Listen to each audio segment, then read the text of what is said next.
오늘은 대림절 둘째 주일입니다. 성삼위 하나님께서 임재하시는 이 시간 다 같이 영과 진리로 하나님께 예배드리겠습니다.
성구교독은 교독문 116번 구주광림 2번입니다.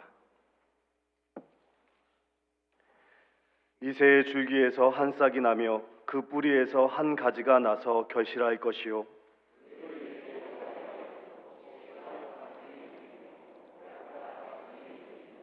지식과 여호와를 경외하는 영이 강림하시리니 그의 눈에 보이는 대로 심판하지 아니하며 그의 귀에 들리는 대로 판단하지 아니하며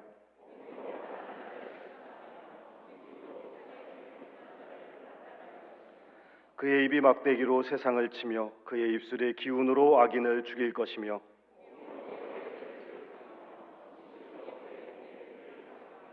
그때의 이리가 어린 양과 함께 살며 표범이 어린 염소와 함께 누우며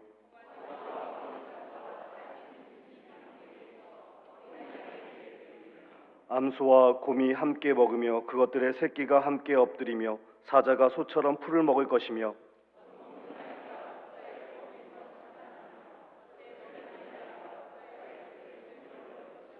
내 거룩한 산 모든 곳에서 해됨도 없고 상함도 없을 것이니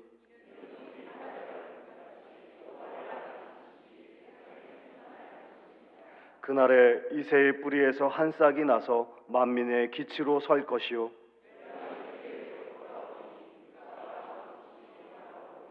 아멘. 나는 전능하신 아버지 하나님 천지의 창조주를 믿습니다. 나는 그의 유일하신 아들 우리 주 예수 그리스도를 믿습니다. 그는 성령으로 잉태되어 동정녀 마리에게서 나시고 본디오 빌라도에게 고난을 받아 십자가에 못 박혀 죽으시고 장사된 지 사흘 만에 죽은 자 가운데서 다시 살아나셨으며 하늘에 오르시어 전능하신 아버지 하나님 우편에 앉아 계시다가 거기로부터 살아있는 자와 죽은 자를 심판하러 오십니다. 나는 성령을 믿으며 거룩한 공교회와 성도의 교제와 죄를 용서받는 것과 몸의 부활과 영생을 믿습니다. 아멘.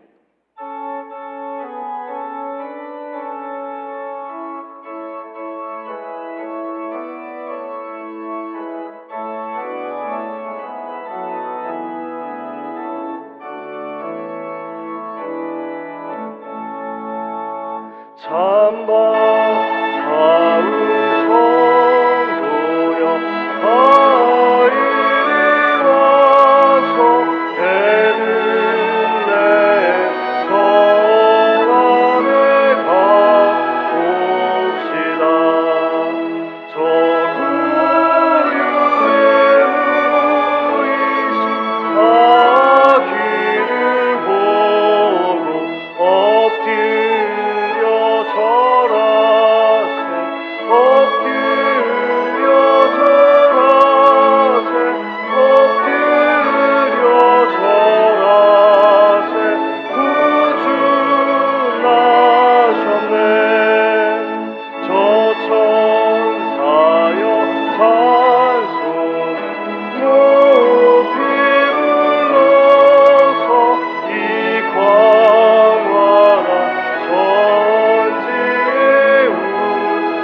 사망 권세 이기시고 생명의 빛으로 오신 주님을 찬양합니다.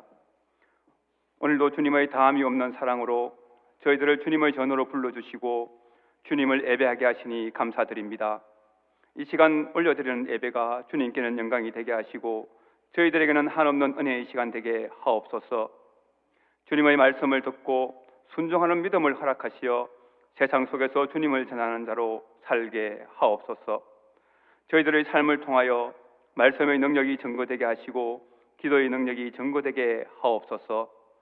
저희들 모두가 빛의 자녀로 세상의 소금으로 부르심을 받았지만 빛으로 소금으로 살지 못하고 세상 사람들과 구별되지 못한 삶을 살았음을 회개하오니 주님 용서하여 주시옵소서. 주님의 말씀을 삶으로 살아낼 수 있게 하옵소서.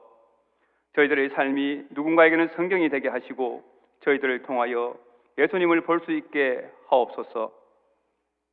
세상 사람들과 같은 방법으로 같은 것을 추구하며 같은 목적으로 살아간다면 세상을 변화시킬 수 없사오니 저희들과 우리 교회를 변화시켜 주시고 이 땅의 모든 교회를 변화시켜 주시어 세상을 변화시킬 수 있는 거대한 물줄기가 교회로부터 시작되게 하옵소서. 이 땅의 빛으로 오신 예수님의 탄생을 기념하며 다시 오실 예수님을 소망 가운데 준비하며 기다리는 대림절 기간을 지나고 있습니다. 저희들의 삶을 정결하고 거룩하게 하시어 저희들의 죄와 허물을 대속하기 위해 이 땅에 오신 주님의 십자가 사랑과 은혜를 다시 한번 마음에 새기는 시간 되게 하옵소서. 긍휼을 베푸시는 주님, 이 나라 이 민족을 불쌍히 여겨 주시옵소서. 이 땅의 백성들이 주님의 한없는 은혜를 잊어버리지 않게 하옵소서. 지금 우리가 누리고 있는 모든 것이 주님의 은혜임을 알고 주님께 감사하며 주님을 경외하는 백성 되게 하옵소서. 이 나라의 통치를 맡은 위정자들이 주님의 주권을 인정하고 주님을 의지하게 하옵소서. 주님의 뜻을 무시하고 주님과 우상을 겸하여 섬겼던 이스라엘이 받았던 징계를 우리나라가 받지 않게 하옵소서. 이 나라가 내일을 장담할 수 없는 혼란의 위기에 빠졌습니다. 우리 모두가 간절하고 절박한 심정으로 우리나라 대한민국을 위하여 기도하게 하옵소서. 역사의 시계바늘을 뒤로 돌리는 일이 없게 하옵소서. 혼란과 갈등의 시대를 극복하고 화평과 평화로운 나라가 되게 하옵소서. 독수리 날개치듯 비상하는 위대한 나라 되게 하옵소서. 우리 대구 제일교회를 사랑하시는 주님, 주님께서 예배하신 목자를 기도하며 기다리고 있습니다. 우리 교회를 향한 주님의 때가 속히 오게 하옵소서. 제1의 공동체가 하나님의 뜻을 따라 온전히 쓰임받는 생명수와 같은 교회 되게 하옵소서. 하나님께서 허락하시는 담임 목사님을 믿음으로 받아들일 수 있는 좋은 성도 되게 하옵소서. 수요일 예배와 금요기도회 등 주님의 이름으로 드려지는 모든 예배의 자리가 차고 넘치게 하옵소서. 사랑의 주님, 날씨가 많이 차갑습니다. 연로하신 믿음의 선배님들의 건강과 일상을 지켜주시어 날마다 새 힘으로 일어나게 하시고 영육이 강건하게 하옵소서. 건강, 물질, 관계의 깨어짐, 자녀, 학업, 진로 문제의 등으로 절망 중에 있는 믿음의 식구들을 위로하여 주시고 절망의 자리에서 주님을 바라보며 일어나게 하옵소서. 여러 가지 이유로 이 자리에 참석하지 못한 믿음의 식구들에게도 하나님의 보호하심과 은총이 함께 하시며 어느 곳에 있든지 지켜 보호하여 주시옵소서. 예배를 위하여 여러모로 섬기시는 봉사자들의 수고와 정성을 다하여 준비한 시원 찬양대의 수고를 기억하여 주시옵소서. 말씀을 대언하시는 장교회 목사님을 성령의 능력으로 붙드시고 복된 말씀 전가하실 수 있도록 도와주시옵소서. 예배의 시종을 주님께 의탁하오며 예수 그리스도 이름으로 기도드립니다. 아멘.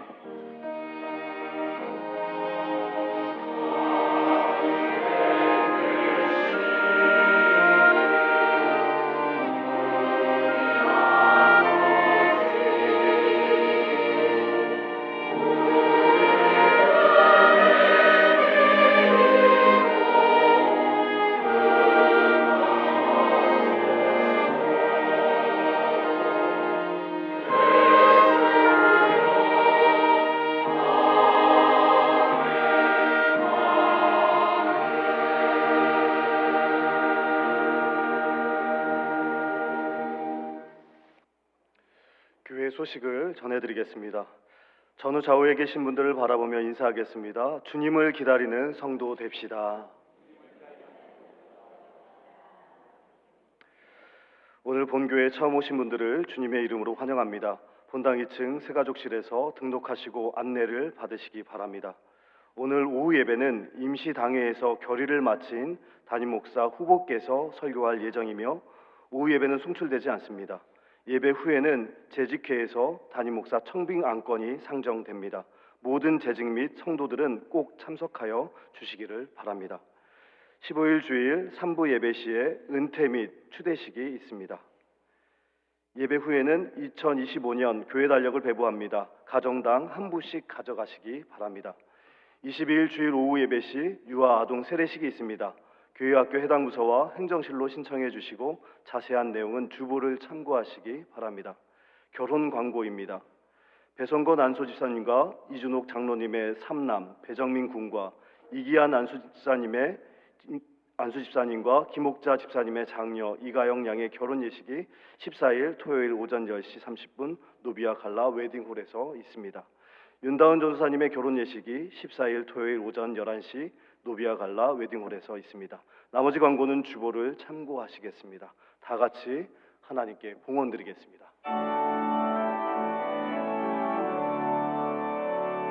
내게 있는 모든 것을 아낌없이 드리네. 사랑하고 의지하며 주만 따라 살리라.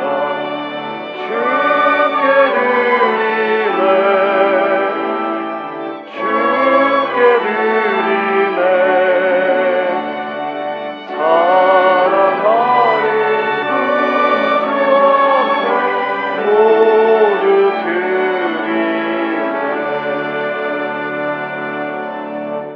사랑의 하나님, 대림절 둘째 주일 주님 사랑하는 마음으로 다시 오실 주님을 기다리며 예배 자리에 나오게 하시니 감사를 드립니다.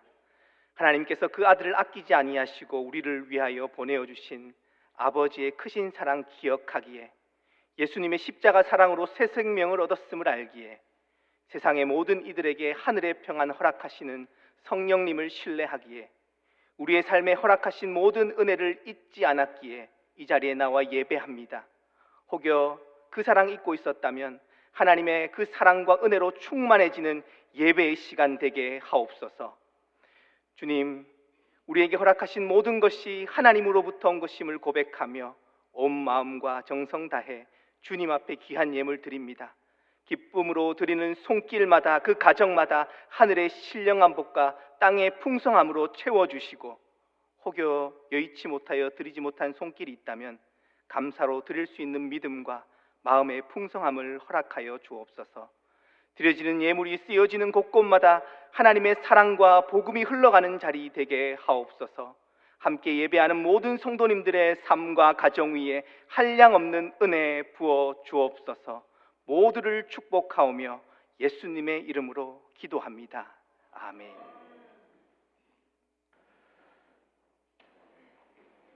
오늘 우리에게 주시는 하나님의 말씀은 신약 성경 142쪽 요한복음 1장 14절 말씀입니다.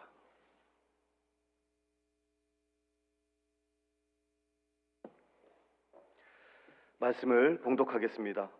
말씀이 육신이 되어 우리 가운데 거하심에 우리가 그의 영광을 보니 아버지의 독생자의 영광이요 은혜와 진리가 충만하더라. 아멘.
거룩한 주일 하나님 앞에 나와 예배하는 모든 성도님들의 삶과 가정 위에 하나님의 은혜와 평강이 함께 하시기를 주님의 이름으로 축복합니다.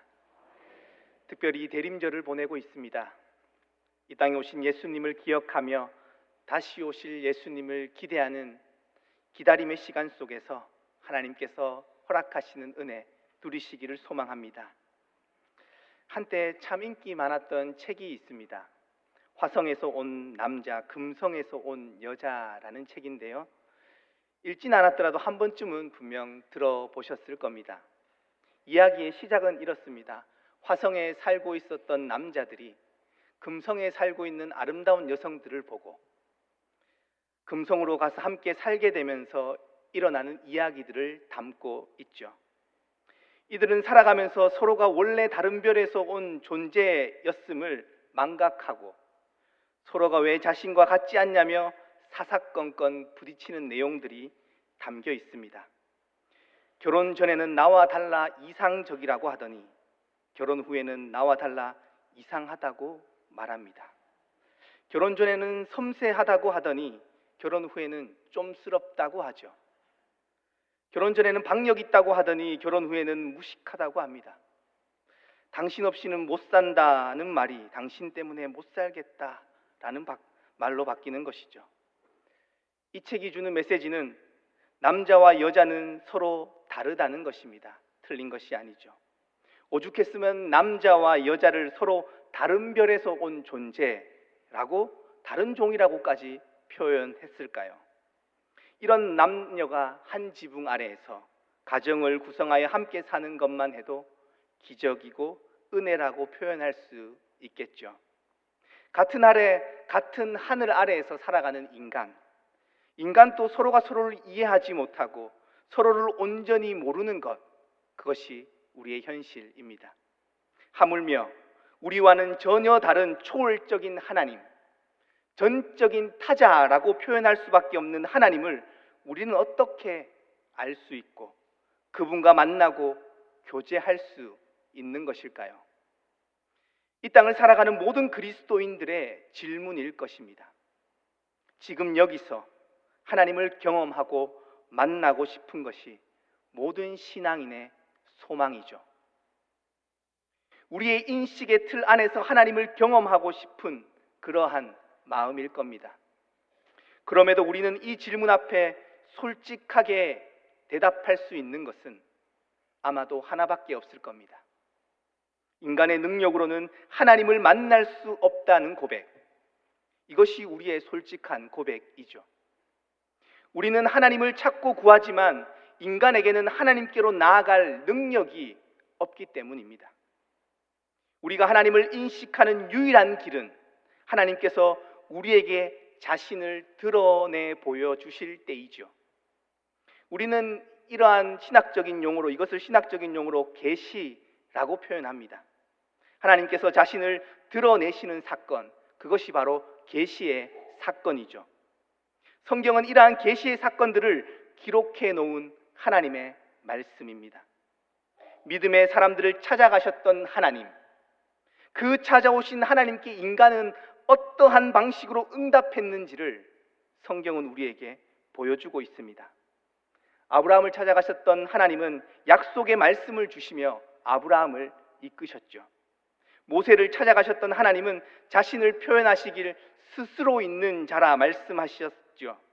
그렇게 불타는 떨기나무 앞에서 모세를 만나 주셨고 그에게 사명을 맡기셨습니다. 믿음의 사람들은 찾아오시는 하나님, 그분의 말씀에 응답하는 방식으로 하나님을 마주했었습니다.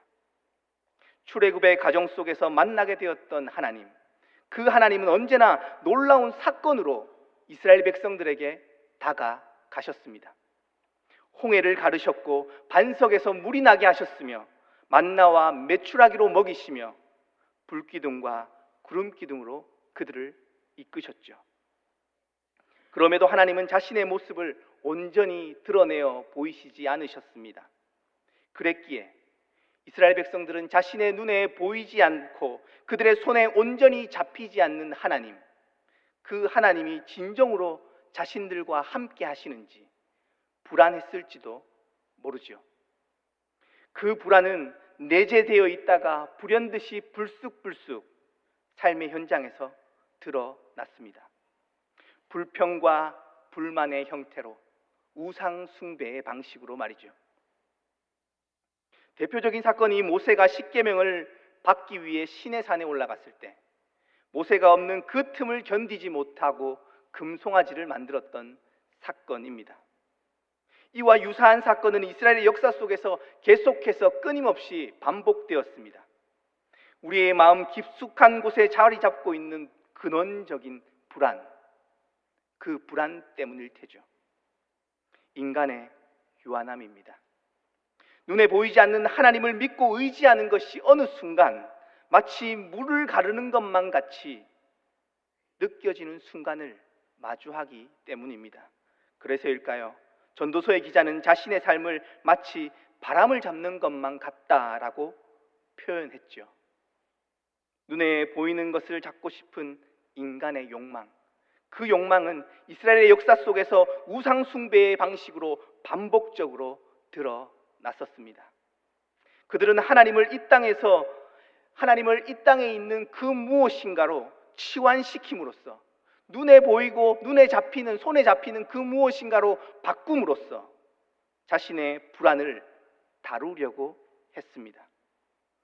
예언서에 등장하는 선지자들은 하나 같은 목소리로 형식적인 예배를 떠나 삶으로 드리는 예배를 요청했습니다.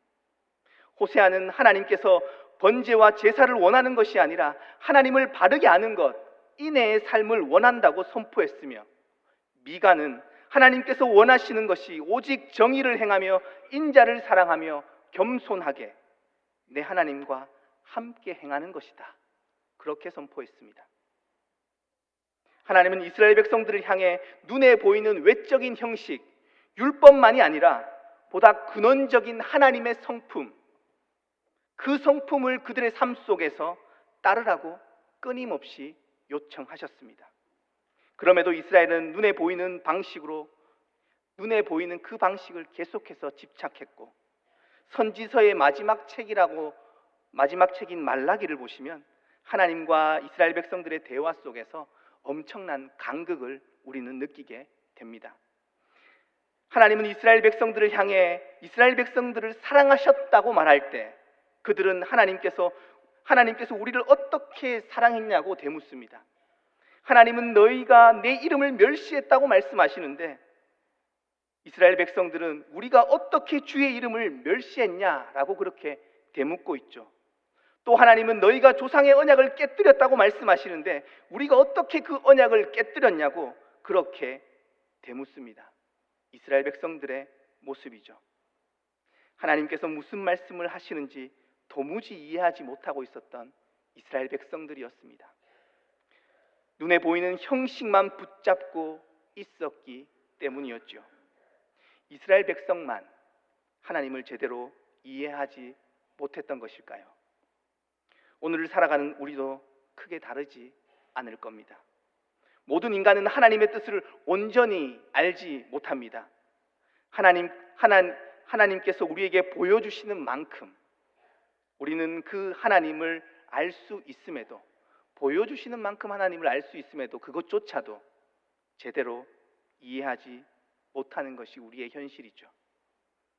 우리를 향한 하나님의 사랑은 이 엄청난 소통의 간극, 이 간극을 메우기를 원하셨습니다.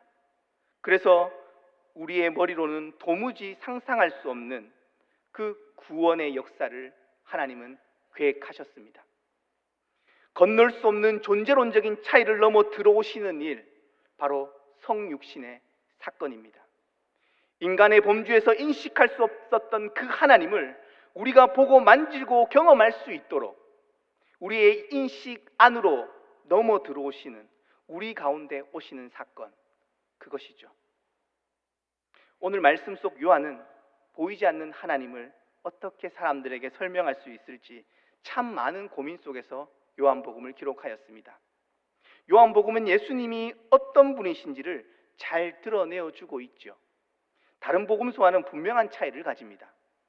예수님의 생애와 사역에 집중하는 다른 복음서들과는 달리 요한복음은 인간으로 오신 예수님, 그 예수님이 하나님 자신임을 설명하는 것에 집중하고 있습니다. 요한은 예수님께서 이 땅에 오셔서 일으키셨던 많은 이적들 중에서 7가지의 이적을 선정하여서 예수님의 신성을 드러내는 사건으로서 표적이다라고 표현합니다. 표적, 헬라어로 세메이온인데요. 이 표적은 단순히 사람을 놀라게 하는 그런 기적이 아니라 영적인 진리가 그 사건 속에 담겨 있다라는 의미입니다. 계시의 사건이라는 것이죠. 표적은 예수님이 곧 하나님이시며 구원과 생명의 길임을 드러내는 역할, 그 역할을 한다는 겁니다.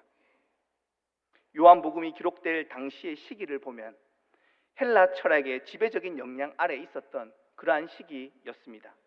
헬라 철학의 큰 특징 중 하나는 이분법적인 구조입니다. 영적인 것과 육적인 것을 구분하는 이분법적인 구조를 가지고 있는 것이죠. 그렇기에 신이 인간이 된다는 말 그 자체가 참 받아들여지기 힘들었던 시대였습니다. 사도행전 17장을 보시면 바울이 아덴에 도착합니다. 지금으로 하면 아테네 지역인데요. 에피쿠로스와 스토아 철학자들과 바울이 논쟁하는 장면, 이어서 바울의 설교의 장면이 이어집니다. 바울의 설교를 들었던 이들의 반응, 그 반응이 사도행전 17장 32절에 드러나는데요. 보시면 그들이 죽은 자의 부활을 듣고 어떤 사람은 조롱하고 어떤 사람은 다시 듣지 않겠다, 그렇게 말합니다. 이러한 반응을 보일 수밖에 없었던 이유는 그들은 육체를 영혼의 감옥이라고 여겼습니다.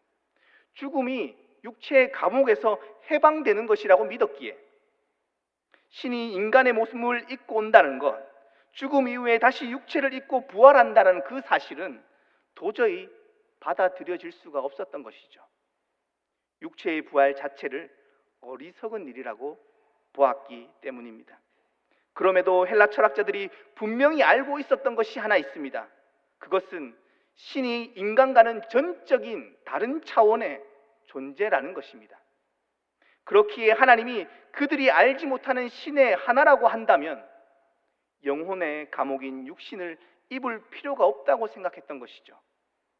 그럼에도 그들이 몰랐던 것이 있습니다. 그것은 인간을 향한 하나님의 사랑, 그 경륜의 신비를 전혀 이해하지 못했던 것이죠. 헬라 철학자들은 하나님을 자신의 인식의 수준 안에서 지식적인 차원에서 사고하고 있었을 뿐이죠. 구체적인 삶의 자리에서 하나님을 사건으로 맞닥뜨리지 못했습니다. 하나님에 대해, 신에 대해 논했지만 하나님을 만나지 못했고 전혀 알지 못했던 이들이었다는 이야기입니다. 하나님은 사변적이고 지식적인 차원에서 만날 수 있는 분이 아닙니다. 전적인 은혜의 사건 안에서만 온전히 마주할 수 있는 분이시죠. 바울은 그렇게 다메섹 도상에서 주님을 만났습니다. 복음서를 기록할 당시의 맥락 안에서 요한이 속해 있었던 그 공동체는 아마 다양한 공격들에 직면했을 겁니다.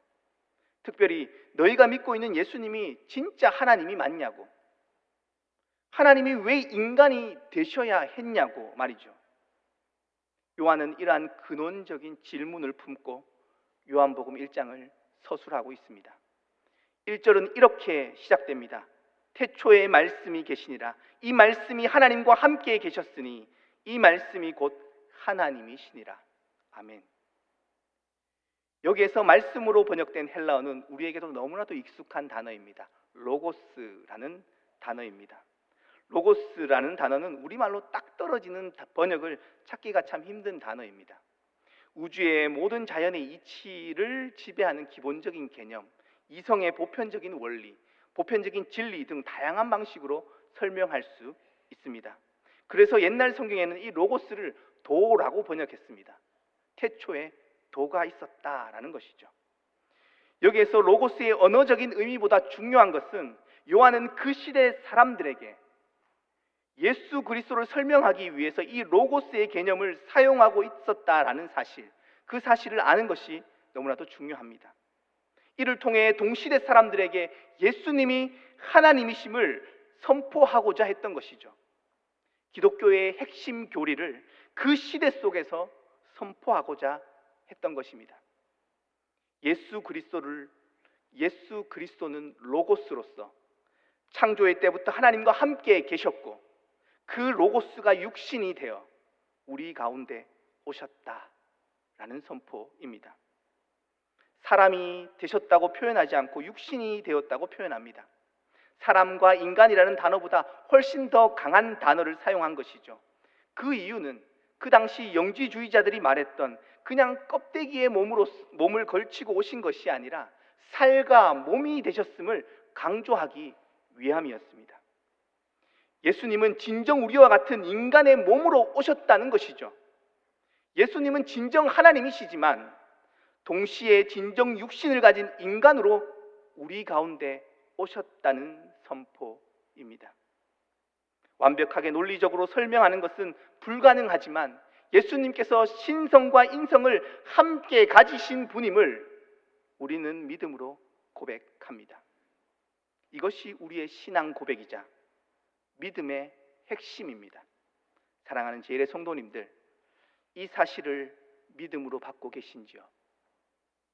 초대교회가 치열하게 붙잡고자 했던 믿음이 바로 인간으로 오신 예수 그리스도, 그분이 바로 태초부터 계셨던 우리의 창조주이며 생명의 근원이라는 믿음입니다.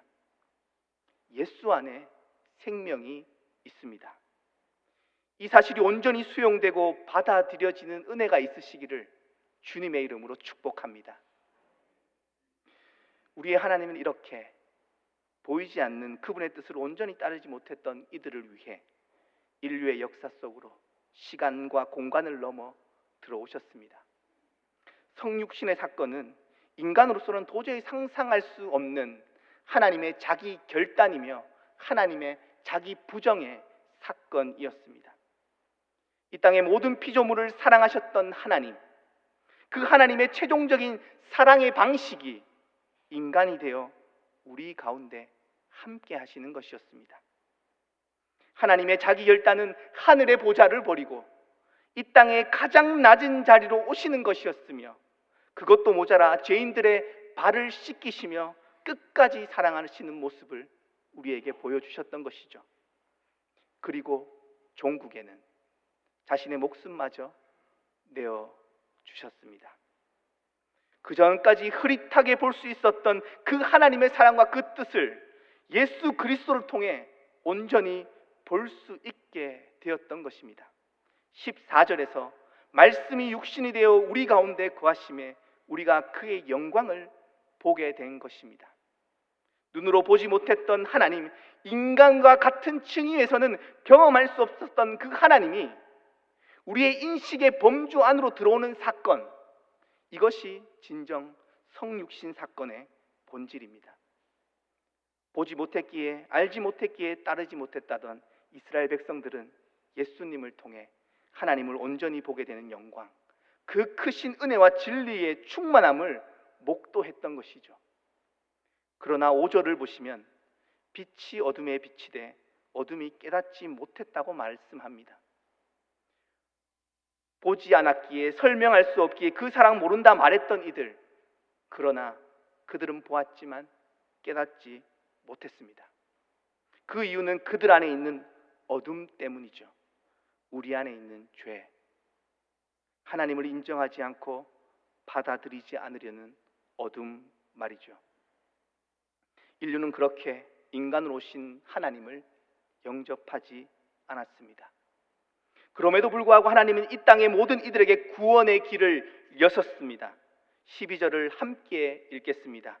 영접하는 자, 곧 그 이름을 믿는 자들에게는 하나님의 자녀가 되는 권세를 주셨으니 아멘. 영접하는 자, 예수를 그리스도로, 창조주로, 구원자로 받아들이고 수용하는 이들입니다. 그들에게 하나님의 자녀가 된다 말씀해 주셨습니다. 하나님과의 새로운 관계 안으로 들어가는 것이죠. 그 길은 믿음으로만 들어설 수 있는 길이죠. 하나님은 우리에게 이러한 믿음의 결단을 요청하십니다. 하나님의 은혜와 인간의 결단이 마주하는 그 믿음의 순간을 요청하시는 것이죠. 예수님께서 우리의 인생의 손님으로 머무는 것이 아니라 우리의 삶의 주인으로 모시는 인생, 그 인생으로의 전환 말이죠. 이것이 거듭남의 신비입니다. 유한한 인간이 무한한 하나님을 만나고 교제하며 살아가는 것, 이것은 신비 중의 신비가 아닐 수 없죠. 보기를 원했고 만지기를 원했지만 보고 만졌음에도 여전히 어둠 가운데 갇혀 있었던 인간을 위해 하나님은 자기를 비워 종의 형체를 가지셨습니다. 그리고 우리와 함께 하시며 그 사랑을 몸소 실천해 보여주셨지요. 그리고 우리의 죄의 문제를 해결해 주셨습니다. 대림절은 우리를 위해 오신 예수 그리스도, 그 예수 그리스도를 먼저 기억하는 절기이죠. 그리고 다시 오실 주님을 기다리는 시간입니다. 현 시대를 살아가는 이들에게 다시 오실 주님을 기다리고 살아간다라는 것, 다시 오실 주님을 기다리고 살아간다라는 것, 그것은 어떠한 의미일까요? 태초의 창조와 더불어 피조 세계의 모든 질서들을 눈에 보이는 방식으로, 손에 잡히는 방식으로 설명하려는 그러한 시대를 살아가고 있습니다. 과학적으로 설명하려고 하고 물질로 치환시키려는 시대를 살아갑니다. 창조의 신비를 해체하려는 시도와 생명의 신비, 그 근원을 알고자 합니다. 이러한 질문이 생깁니다. 인간의 인식 안에서 이 모든 것들을 안다고 해서 무엇이 달라질 수 있을까요? 온전히 알 수 있을지 없을지 모르지만 만약 안다 하더라도 인류는 여전히 하나님을 발견하지 못할 것이고 하나님을 인정하지 못할 겁니다. 인간의 인식의 범주 안에서 하나님을 완벽하게 설명하려는 일은 어쩌면 어리석은 일일지도 모릅니다. 그렇다고 해서 현 시대의 모든 사고방식을 버리고 정근대적인 시대로 돌아가자라는 이야기가 아닙니다. 21세기를 살아가는 그리스도인, 우리에게 무엇이 필요할까요? 세상을 바라보는 다양한 관점들이 있음을 수용해야 합니다. 하나님이 창조하신 피조세계를 설명하는 방식이 다양한 층위의 방식들이 있음을 인정해야 하는 것이죠. 과학적이고 철학적이고 사회학적인 접근들, 그 역시 하나님 안에 있는 것들입니다. 그럼에도 이 시대를 살아가는 그리스도인들에게 주어진 소명, 그 소명은 창조의 의미가 상실되는 시대 속에서 그 의미를 새롭게 선포하는 일일 것입니다. 이 땅을 회복하고 치유하는 하나님의 방식이 예수 그리스도 안에 있음을 선포하는 것이죠. 의미가 상실되고 해체되는 시대 속에서 우리의 사명은 지금 여기서 새롭게 하나님이 왜 이 땅에 오셔야만 했는지 그 의미를 회복하는 일일 것입니다. 요한은 자신의 시대 속에서 하나님께서 말씀이 육신이 되어 이 땅 가운데, 우리 가운데 거하셨다 선포했던 것이죠. 연말마다 늘 교회를 통해 전해지는 예수님의 이야기가 어느덧 의미를 잃어가는 시대이며 상업적인 흥미거리로 치환되는 시대를 우리는 살아가고 있습니다. 어쩌면 우리 역시 여전히 보이는 것만을 추구하며 살아가고 있을지도 모르죠. 보이지 않지만 영원한 것, 하나님의 말씀 안에 숨겨져 있는 영적인 세계, 그 의미의 세계를 다시 회복해야 할 시대적 과제가, 교회가 그 시대적 과제를 가지고 있음을 우리는 잊어서는 안 됩니다. 교회가 세상 속에서 어떠한 모습을 보여주어야 하는지 예수님께서는 이 땅에 오셔서 이미 우리에게 보여주셨습니다. 세상이 기다리는 교회, 그 교회의 모습이 어떤 모습인지 우리는 어쩌면 이미 알고 있습니다. 신적 정체성마저 벗어던지고 우리 곁에 오셨던 하나님, 죄인을 배제하고 차별하는 방식이 아닌 끌어안고 포용하는 방식으로 우리와 함께 하신 예수님의 삶을 기억하는 것입니다. 대림절은 그 모습을 회복하기 위해 힘써야 하는 그러한 절기가 아닐까요? 여전히 보이지 않지만 지금 또 우리와 함께 하시는 하나님, 온 우주와 피조 세계를 이끌어 가시는 하나님의 역사를 인정할 수 있으시기를 주님의 이름으로 축복합니다. 말씀이 육신이 되어 우리 가운데 오신 주님께서 다시 오실 그날까지 언제나 우리와 함께 하신다 약속하셨습니다. 끝없는 하나님의 사랑이 흘러 넘쳐 우리 가운데 오셨듯이 그 사랑에 깊이 잠겨 살아가는 제1의 공동체를 통해 대구 지역과 이 세상을 변화시킬 수 있기를 소망합니다. 하나님의 사랑을 깊이 묵상하며 그 사랑 안에 잠기는 대림절 되시기를 주님의 이름으로 축복드립니다. 기도하겠습니다. 함께 이 시간 기도하겠습니다. 대림절 둘째 주일을 보내고 있습니다.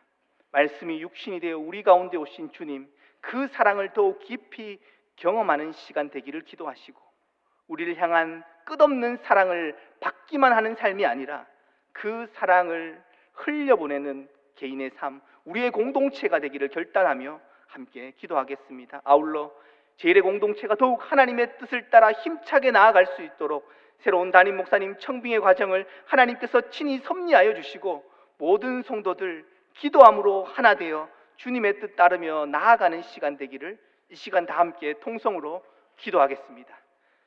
사랑의 하나님, 감사합니다. 대림절 둘째 주일 허락하여 주셔서 이 자리에 나와 예배하게 하시니 감사를 드립니다. 하나님, 우리를 사랑하시는 그 사랑이 하나님 육신이 되어 우리 가운데 오시는 놀라운 사랑으로 우리에게 보여주셨습니다. 하나님 그 사랑 흘려보내는 삶 살기를 원합니다. 먼저 그 사랑 안에 깊이 잠기게 하시고 그 사랑 힘입어 세상으로 나아가게 하여 주옵소서. 하나님, 새롭게 대구 제일교회 미래를 위해 나아가기를 원합니다. 하나님, 새로운 담임 목사님 청빙의 과정 가운데 있사오니 이 과정을 하나님께서 친히 섭리하여 주시고 모든 성도들 기도함으로 한 마음으로 믿음으로 새로운 목사님 받아들일 마음의 준비들을 할 수 있도록 하나님 온 성도들을 한 마음 한 뜻으로 모아 주옵소서. 하나님 아버지,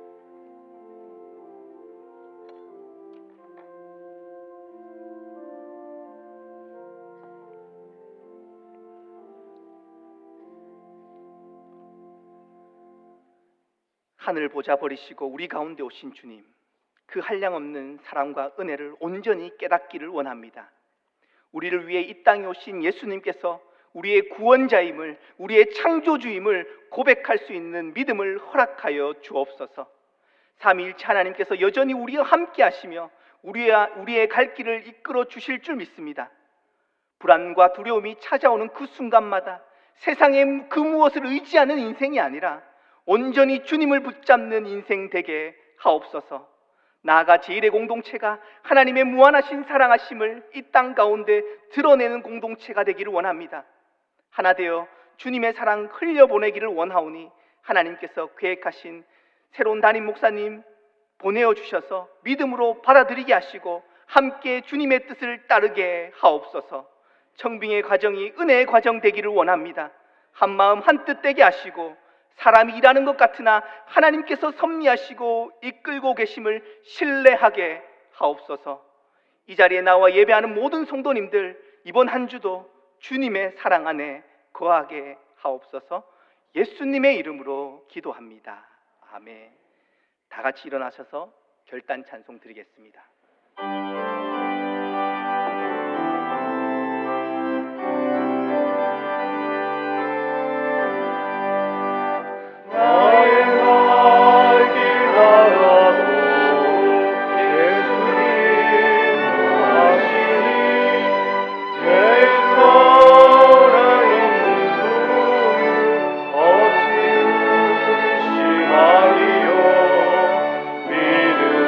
믿음으로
지금은 말씀이 육신이 되어 우리 가운데 오신 예수 그리스도의 은혜와 그 아들 보내어 주신 하나님의 무한하신 사랑하심과 성령의 교통하심이 그 놀라운 사랑에 잇대어 살아가기를 결단하는 모든 성도님들의 삶과 가정 위에, 새로운 미래로 나아가기를 소망하는 제1의 공동체 위에, 세계 선교 현장 위에 지금으로부터 영원토록 함께 계시기를 간절히 축원하옵나이다.